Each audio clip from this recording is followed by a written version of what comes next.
जनपद संभल के दरगाह जनेटा शरीफ पर मुतवल्ली शाहिद मियां पर मकबरे की संपत्ति के शेयर होल्डर ग्राम जनेटा निवासी समाज सेवक जावेद मियां ने गंभीर आरोप लगाए हैं और मुतवल्ली शाहिद मियां को भूमाफिया करार दिया है, जिसकी शिकायत पीड़ित समाज सेवक जावेद मियां ने लिखित तौर पर एसडीएम चंदौसी समेत डीएम संभल से की है। मुतवल्ली शाहिद मियां पर आरोप लगाए हैं कि शाहिद मियां ने मकबरे की संपत्ति पर अवैध कब्जा करके इन दिनों अवैध और गैरकानूनी तरीके से निर्माण कराना शुरू कर दिया है। मकबरे पर पूर्वजों की कब्रों को खंडित करके उसको समतलीकरण कराकर उन पर निर्माण कर रहा है। मुतवल्ली शाहिद मियां रूहानी और शैतानी ताकतों का ढोंग बनाकर मकबरे पर रोज़ाना हर बृहस्पतिवार को समांतर कोर्ट लगाता है और लोगों को बेवकूफ़ बनाकर वह चढ़ावे के नाम पर धन वसूली करता है। कोर्ट लगाने के बाद शाहिद मियां जज बन जाता है और अपनी अदालत में संविधान का कानून न चला करके रूहानी ताकतों और शैतानी ताकतों का इस्तेमाल करता है, जो कि जनमानस को खतरा है। शेयर होल्डर जावेद मियां का आरोप है कि मुतवल्ली रूहानी और शैतानी जादूगरी से मकबरे पर लोगों का इलाज करता है और लोगों से जमकर ठग विद्या करता है। सालाना लगने वाले उर्स से भी मुतवल्ली शाहिद मियां उर्स में लगने वाले झूले दुकान वालों से करोड़ों की रकम किराए के नाम पर वसूल कर करोड़पति बन बैठा है। उर्स के किरायानामा वसूल कर मुतवल्ली शाहिद हुसैन उत्तर प्रदेश की योगी सरकार को किसी भी रूप में टैक्स नहीं देता। उसमें भारी मात्रा में बिजली चोरी भी शाहिद मियां करते हैं।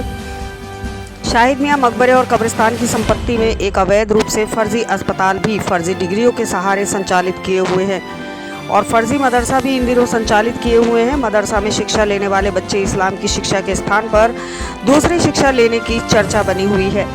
शाहिद मियां ने मकबरे पर जादू टोना का ढोंग करके लोगों से करोड़ों रुपए चढ़ावे के नाम पर ऐंठ कर अपने तीनों बेटों को एक इंजीनियर और 2 को डिग्री होल्डर डॉक्टर बना रखा है। इन सभी आरोपों के संबंध में जानकारी जुटाने मकबरे के मुतवल्ली शाहिद मियां से जब बात की गई तो उन्होंने बताया कि यह उनकी निजी संपत्ति है। वह केवल जबरन इस पर अपना हक जताने और बदनाम करने के लिए इस तरह की भ्रामक व झूठी शिकायतें की जा रही हैं। शाहिद मियां ने सभी आरोपों को निराधार बताते हुए जांच में सहयोग की बात की है।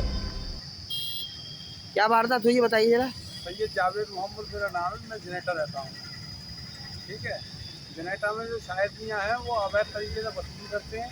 वहाँ मकबरे की ज़मीन पर अपने अवैध निर्माण कर रहे हैं और वहाँ से वसूली कर रहे हैं, अवैध अस्पताल चला रहे हैं, अवैध मदरसा चला रहे हैं और करोड़ रुपए की चंदा वसूली करते हैं वो हर सालाना उसमें, और हर बृहस्पति हर महीने 11वीं को वसूली करते हैं हर तरीके से। और वहाँ पर भूत के नाम पर, प्रेत के नाम पर लोगों को ठगी करते हैं लोगों के साथ, और परिवार के जितने भी लोग हैं उन्हें सबको भगा दिया है उन्होंने, वहाँ से उनका हक मार दिया है और गलत तरीके से वो धन की उगाही कर रहे हैं। क्या मकबरे की संपत्ति पर जो आरोप लगाया गया है, आपने जो आरोप लगाया, क्या उस पर अवैध निर्माण चल रहा है, क्या उसमें क्या सच्चाई है? अवैध निर्माण पूरी तरीके से हम लोगों की कब्रें, जो हमारे बाप दादा की कब्रें हैं, उन्हें कब्रों को समाप्त कर रहे हैं वो। अच्छा, उसमें खंडित कर रहे हैं पूरी तरीके से, अपनी जो है कब्रें सही कर रहे हैं। शाहिद मियां क्या वहाँ कोई रूहानी ताकतों का भी इस्तेमाल करते हैं? हाँ, करते हैं। क्या करते हैं, जानकारी दीजिए। वहाँ पूरी समांतर एक तरीके से कोर्ट चलाते हैं, उनकी सम्मन जारी होते हैं, वारंट जारी होते हैं बाकायदे, और उसका पैसा लेते हैं, अर्जी लगवाते हैं। इसकी शिकायत आपने कोई अधिकारियों से की है? मैंने उपजिलाधिकारी चंदौसी से किसी शिकायत। जांच में क्या हुआ? जांच चल रही है उसकी। रजीम बिस्मिल्लाहिर्रहमानिर्रहीम नहमदुहु व नुसल्ली अला रसूलिहिल करीम अम्मा बाद फ़ाऊज़ु बिल्लाहि मिनश्शैतानिर्रजीम बिस्मिल्लाहिर्रहमानिर्रहीम। जहाँ हम और आप बैठे हैं दरगाह जनेटा शरीफ खानक़ाह मौज़मिया नौशाहिया, इसका इंदराज वक्फ़ बोर्ड में भी है और अब मैं यहाँ का मौजूदा सज्जादा नशीन और मुतवल्ली हूँ। इससे पहले मेरे वालिद हज़रत सैयद मेहंदी मियाँ साहब थे, उनसे पहले मेरे दादा साहब थे हज़रत सैयदना मोती मियाँ शाह साहब रहमतुल्लाह अलैह, उससे पहले उनके वालिद गिरामी हज़रत सैयदना नौश मियाँ शाह साहब रहमतुल्लाह अलैह। ये मज़ारात जो हैं वो हमारे पूर्वजों के हैं। आपके पारिवारिक मज़ार हैं यहाँ पर? हाँ, पारिवारिक हमारे मज़ार हैं। यहाँ जो कब्रिस्तान है वो हमारा निजी कब्रिस्तान है। यहाँ हमारे परिवार के लोग ही दफन होते हैं और हमारी इजाज़त से जो मुरीदीन हैं उनमें से कोई अगर इजाज़त लेता है या जो यहाँ खिदमत करते हैं खिदमती लोग हैं, उनमें कोई इजाज़त लेता है तो वो दफन हो जाता है यहाँ, लेकिन होता वो हमारी इजाज़त से है, यहाँ आम कब्रिस्तान नहीं है।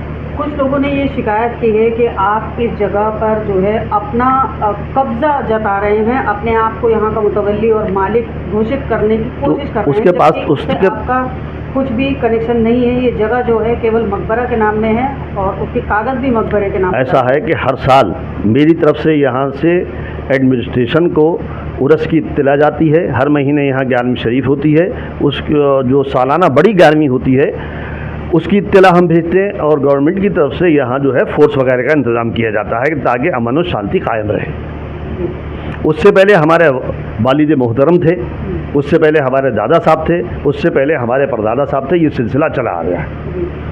जो उसके वक्त में या आम जो आप बता रहे हैं जैसे कि 11वीं शरीफ लगती है या जुमेरात और पीर के दिन में जो यहाँ पर भीड़ भाड़ और दुकानें लगती हैं, उससे जो आमदनी जिस तरह की जो आमदनी होती है, उस आमदनी को किस तरह से यहाँ ऐसा है कि यहाँ जो ये दरगाह के अलावा जो है यहाँ आसपास सब पर्सनल हमारी अपनी प्रॉपर्टी है। अच्छा, यहाँ जो ये छोटी मोटी दुकानें इलायची दाने वगैरह की लगती हैं, इनसे या दरगाह के संदूक में जो कुछ आता है वो यहाँ रोज़ाना 100-125 लोग लंगर खाते हैं। उर्स में यहाँ जो है सब में पुताई उताई होती है और तमाम टेंट के खर्च और बहुत से खर्च हैं। लंगर चलता है, मुस्तकिल यहाँ लंगर रहता है और यहाँ सफाई वाले और मस्जिद में इमाम और क्या कहते हैं मदरसे में बच्चों को पढ़ाने के लिए उनका इंतज़ाम उन लोगों के ऊपर सब किया जाता है। कितने बच्चे अभी यहाँ मदरसे में पढ़ रहे हैं? इस वक्त तो 27 बच्चे हैं, 26-27 बच्चे, वो देख लो आप बच्चे हैं तो। अच्छा, जैसे आपने बताया कि ये जगह वक्फ बोर्ड में है, तो इसमें कितने आप मेंबरान हैं इस वक्फ बोर्ड के? नहीं, मैं मुतवल्ली तो एक ही होता है। नहीं, मुतवल्ली एक ही होता है। क्या और भी कोई मेंबर हैं इसके? नहीं, वो तो सोसाइटी के है, वो तो सोसाइटी है, सोसाइटी है वो तो। अच्छा, तो अब ये जो लोग शिकायत कर रहे हैं, इसमें क्या आपका कोई पारिवारिक रंजिश है या कोई आपसी मतभेद? हाँ, पारिवारिक कारण हो सकता है। पारिवारिक ही है। ये आपके परिवार के लोग हैं जिन्होंने ये शिकायत? हाँ, ये परिवार के ही हैं। तो इनका आरोप है कि आप यहाँ पर पूरी तरह से कब्जा करा रहे हैं और अवैध निर्माण भी करा रहे हैं। तो निर्माण कार्य यहाँ पर क्या क्या चल रहा है? निर्माण कार्य तो कुछ भी नहीं है, वो यहाँ वो आप देख लो जो कुछ भी है, जो कुछ चल रहा है वो देखें ना आप।